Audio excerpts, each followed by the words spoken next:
Mustangs, descendants of the first horses brought to this continent by Cortez in the conquest of Mexico. Spirited herds of animals roaming the prairies of our American frontiers, their thundering hoofs heralding the birth of the West. Captured and broken, they became the constant companion and servant of the Indian. Pioneer spirits turned westward, their very lives depending on the endurance of the horse. New frontiers were established, and thus began the roundup of wild creatures, horses to aid man in building an empire. In mad fury, stallions engage in combat, hurling defiance at man or beast as lassos tighten about ponies who struggle for an unfettered existence. The same indomitable spirit lives today in the fighting bronco of Wild West fame. Although highly mechanized, the Army boasts fine horse specimens which make up our crack cavalry unit, and intelligent breeding is responsible for the amazing sulky trotters and the thrilling thoroughbred polo ponies with speed and stamina to spare. But it is at Churchill Downs where America's finest racehorses are to be seen in this country's most famous turf classic, the Kentucky Derby. Here, breeders and sportsmen enter their blue blood thoroughbreds in a performance of speed. Sleek, powerful bodies pound on it, a thrilling page in Kentucky's colorful cavalcade of horses through the air. Almost within the shadow of this historic track, another event was to transpire, bringing more glory to the bluegrass state. Midnight, April 1933. A watchman makes the rounds at Claiborne Farms, Paris, Kentucky.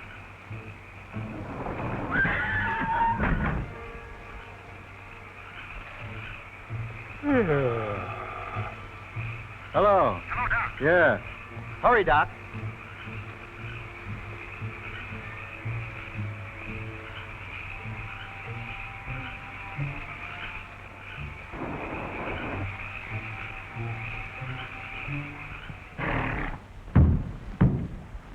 Steady, swing on.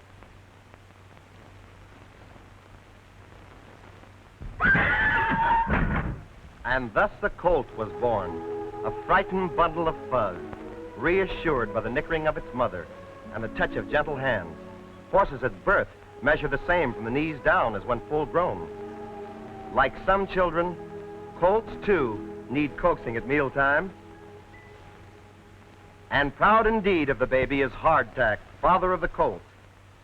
And even Granddaddy, Man of War, a champion if there ever was one, takes the matter seriously and demands a bow.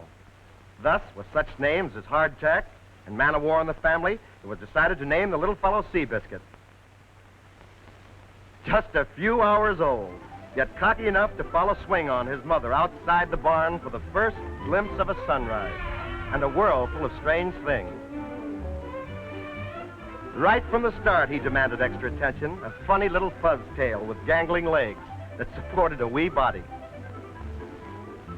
Carefree hours spent romping with an alert mother whose every action denoted her great maternal pride in this awkward youngster. With the passing of time, Seabiscuit grew stronger, and so did his appetite. He just naturally wanted to eat all the time.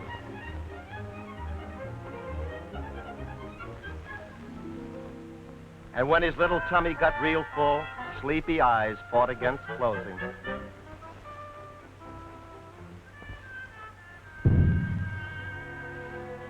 Oh, hum.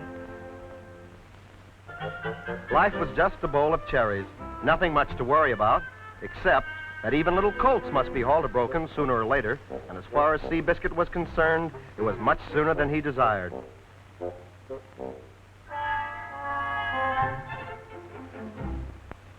Fortunately, the halter was only on for short spells, allowing him plenty of time to gaze at distant horizons, dreaming of things that only little colts think of.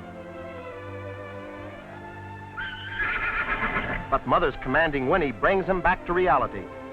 Gosh, he had almost forgotten. It was mealtime again. Existence for the colt was a beautiful thing, days magically turning into months. Seabiscuit has grown into the weanling stage. Then tragedy strikes. All of the weanlings, including Seabiscuit, are rounded up and separated from the mares, mothers they will never see again. Frantically, they dash about in another enclosure, trying to fathom this separation. Frightened weanlings who do not realize that they have grown up. Seabiscuit alone crowds the rail as a handler pauses with Swing on his mother. Fearfully he calls, But for the first time, Mother is not by his side. Just an old mare whose eyes longingly follow the little colt of yesterday, who now stands separated from her, a man. Months pass. Seabiscuit leaves Kentucky, bound for Aqueduct Park, New York, consigned to his owners, the Wheatley Stables, where he receives his first training in being saddled from James Fitzsimmons, veteran trainer. Time is spent acquainting the horse with just a light cloth. Repeatedly, handlers try it, until finally the horse becomes accustomed to the procedure and allows himself to be saddled. Highly intelligent, Seabiscuit took readily to his lessons, accepting the presence of an exercise boy on his back without too much fuss. Much easier to handle in this respect than his father, Hardtack. This accomplished, Seabiscuit was prepared for the important task of conducting himself properly at the barrier. Walkthroughs, standing still without nervous displays of temperament, all necessary for good barrier manners. Then the final touch in his education. Breaking from the barrier for the first time, and Seabiscuit is ready for his racing career. Hialeah, Florida, January 1935. Seabiscuit has entered in his first race, an allowance event for 2-year-olds, a distance 3/8 of a mile.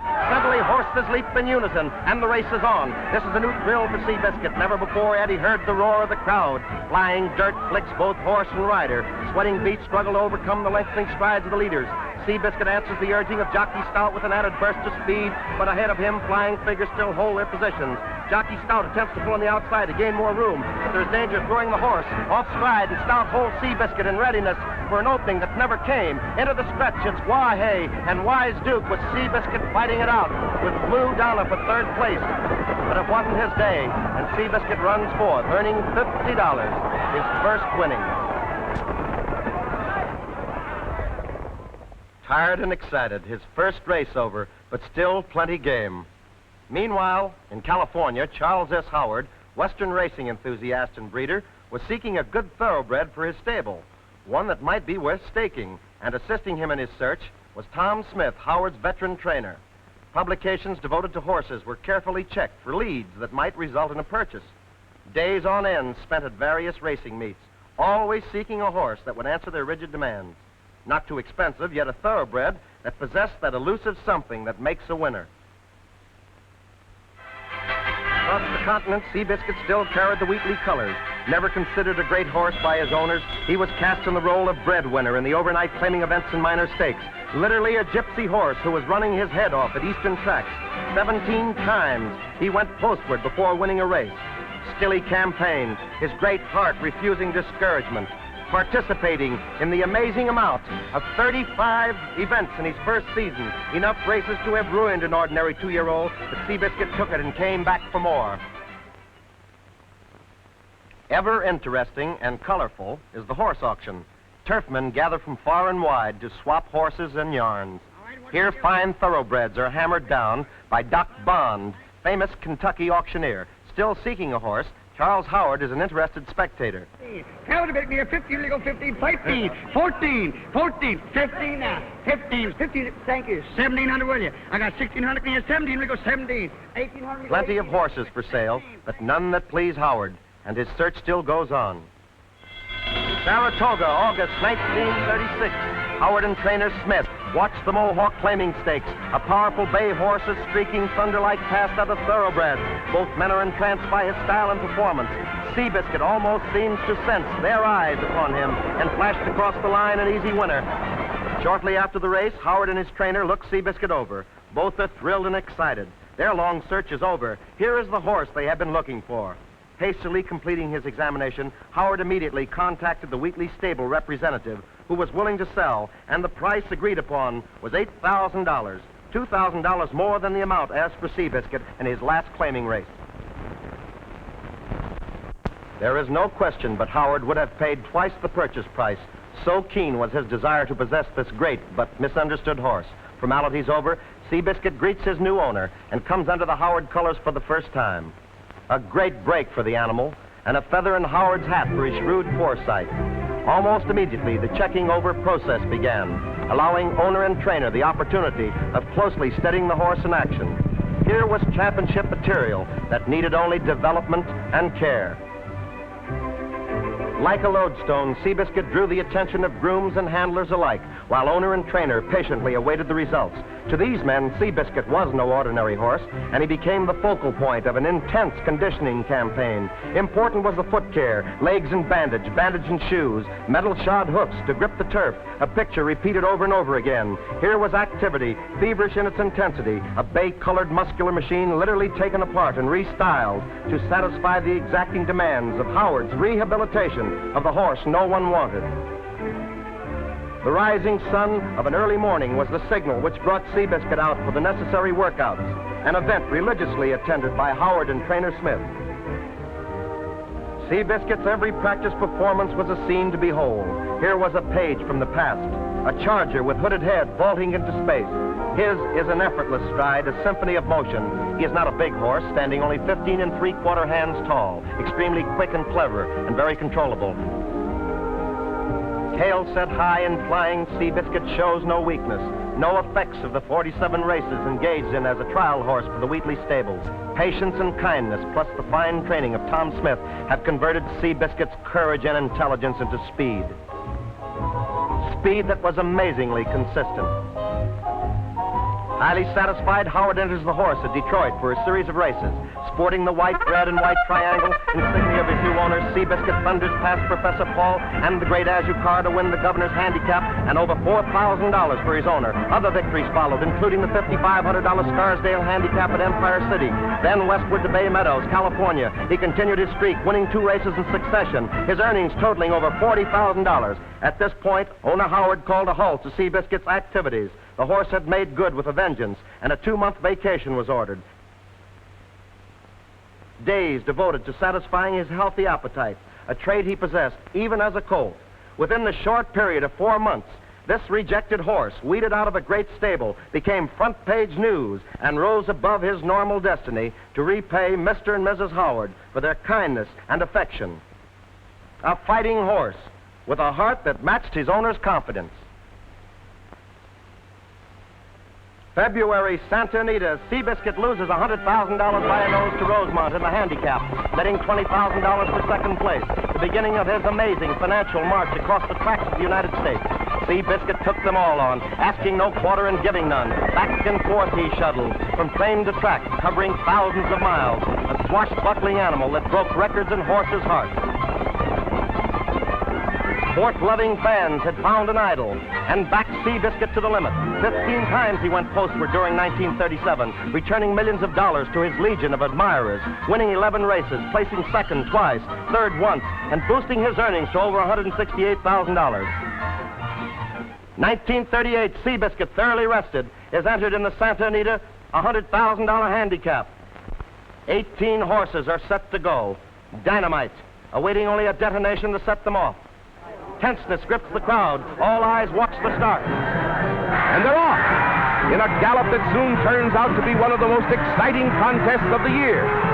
Pompoon and Seabiscuit are the favorites in this 4th running of the $137,000 Santa Anita handicap. But Seabiscuit is bounced around at the start and has a lot of going to overtake the early leaders.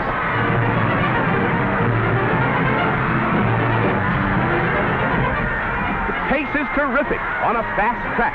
Aneroid's been the leader, but Seabiscuit's coming up, and so is Stagehand, battling Pompoon and running like the wind.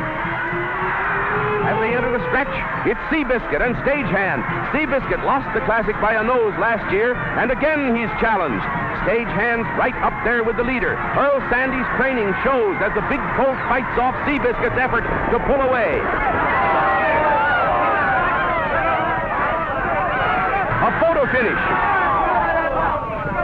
What a race.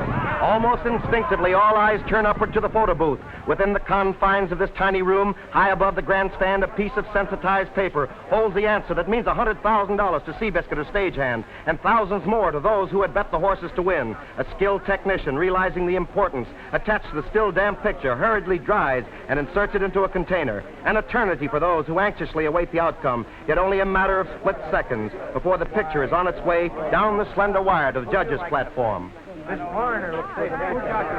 Tensely, Mr. and Mrs. Howard await the outcome as the judges closely examine the photograph. The crowd is almost hushed as pencil and eyes determine a microscopic difference. Tote lights flash. A crowd roars.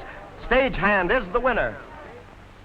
A minute difference, yet enough to deprive Seabiscuit for the second time the honor of winning America's richest stake. It mattered not that he carried 130 pounds to the winner's 100 or the bumping he received at the start, just one of those things which made owner Howard realize that even in defeat, Seabiscuit was still the champ, and hurl the horse into another strenuous campaign, a campaign of vindication and an attack on Sunbow's great financial record of over $376,000. Seabiscuit had turned on the heat. Track after track saw him in repeated victories that brought more glory and money to owner Howard, and the cry went up, "Stop that horse!" Each race saw additional weight loaded on his back, every stride forcing the indicator up and up. Here was an apparition that defied the impost given him. Seabiscuit was fighting not only horses, but the handicappers, who matched his victories with additional poundage, establishing remarkable records despite his back-breaking handicap. Meanwhile, Howard canceled the match race between Seabiscuit and War Admiral, and reporters sought the reason. Sporting pages throughout the nation demanded the race, some intimating that Howard's unwillingness was fear of defeat, that Biscuit's legs were ailing, and Howard wasn't taking chances until his horse was in condition to settle the question of turf supremacy. Working tirelessly, Alfred G. Vanderbilt, vice president of the Maryland Jockey Club, finally secures Howard's promise for the second time to enter Seabiscuit in the match race. And almost immediately, War Admiral arrives at Pimlico, ready for the battle of the century. Unlike Seabiscuit, War Admiral was not overworked as a 2-year-old and sported the imposing record of 19 wins in 23 starts, with earnings of $257,000. Next to arrive was the old cross-country traveler himself, Seabiscuit, fresh as a daisy, having spent most of the trip sleeping, with nary a kink in those powerful legs that had carried him to the post 83 times before, with earnings of over $331,000. He had set a pace that was blistering, and almost in every instance, Seabiscuit, when defeated, forced his opponents to break track records. With only a short time left before the match race, Howard and Smith left nothing to chance, particular attention being paid to Seabiscuit's special saddle, a unique bit of racing tack with its slotted sections, each containing birdshot to make up weight that his jockey would lack. Finally, the big day arrives, and Howard gives his jockey, George Wolfe, a pep talk before the race. 40,000 excited spectators await the event, but there is still time to spare. Calmly, Jockey Wolfe gets into the Howard silks, his mind already picturing the start. The prize is $15,000, but it means more than that to the Biscuit, and Wolfe will be in there pitching. Friendly foes. Jockey Wolfe greets Charlie Kurtzinger, pilot for Samuel Riddle, whose eyes follow his great horse, War Admiral, carrying number 1.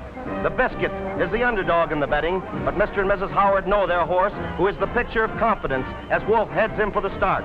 Both horses are jockeyed into position for the walk-up start as an entire nation crowds its radios for Graham McNamee's description of the event. Here was the race of the century, the answer to America's turf supremacy. And they're off, neck and neck for the mile and 3/16 race.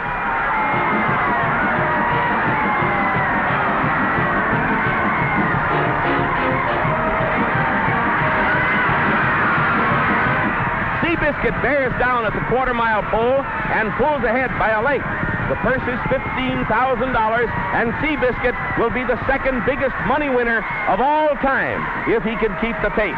The backstretch battle is hard on both the horses, and it's here that the Admiral makes his bid.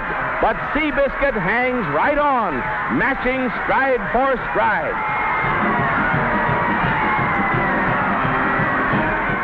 As they reach the three-quarter-mile post, Seabiscuit hangs on to his lead by a nose. Both horses are a fraction under the track record as they reach the mile pole and enter the stretch. It's the Admiral's last bid, and he fails. Seabiscuit is going away, increasing his lead with every stride. With 40,000 frenzied people cheering him on, the great son of hardtack pounds down to the finish line in the upset of the year. He gets across the finish with a new track record. The grandest horse in 40 years of racing had won his greatest victory. Only $30,000 separated him from Sunbow as the greatest money winner of all time. Whether Seabiscuit passes Sunbow's record is something for the future to decide. But we know that when his time comes to leave this existence, he'll be breezing along like a champion down the home stretch to that paradise reserved for yesterday's greats. 20 Grand, Gallant Fox, Cavalcade, Zeb, and Farlap. And our money and hopes will always be on Seabiscuit Snow.